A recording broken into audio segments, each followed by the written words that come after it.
सर्व निकष पाळूनच हेमा मालिनी यांना जमीन दिल्याचे स्पष्टीकरण महसूल मंत्री एकनाथ खडसे यांनी दिले।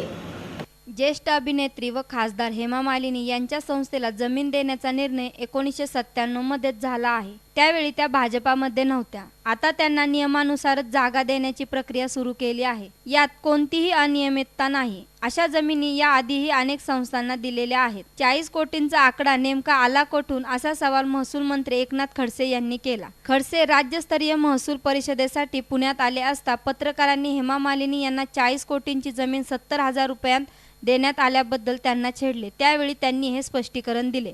खडसे म्हणाले, हेमा मालिनी भाजप की है, इसीलिए आपने इतनी गति से उनको ये भूखंड दिया है। हेमा मालिनी अगर भाजप के, देखिए जब उन्होंने अर्जा किया था 97 में, तो हेमा मालिनी भाजपा में नहीं थी।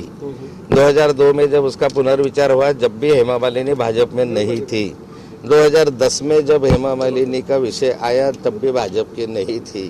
कोई पार्टी का कोई कलाकार होता है या नहीं होता है, ये बात बाद में आते हैं। सबसे पहले वो कलाकार है, कोई पार्टी का होने के कारण उसको देना ये बात नहीं है। तो एक महान कलाकार है, सिने सृष्टि से भी छोड़कर एक नृत्यांगना है, और उनकी जो भावना है कि आगे चल के ये नृत्य कला में और भी अगली पीढ़ी को निपुण करना है, साथ लाना है। नहीं तो ये नृत्य, पहली बात तो ये 40 करोड़ किसने निकाला मूल्य, यही मुझे मालूम नहीं।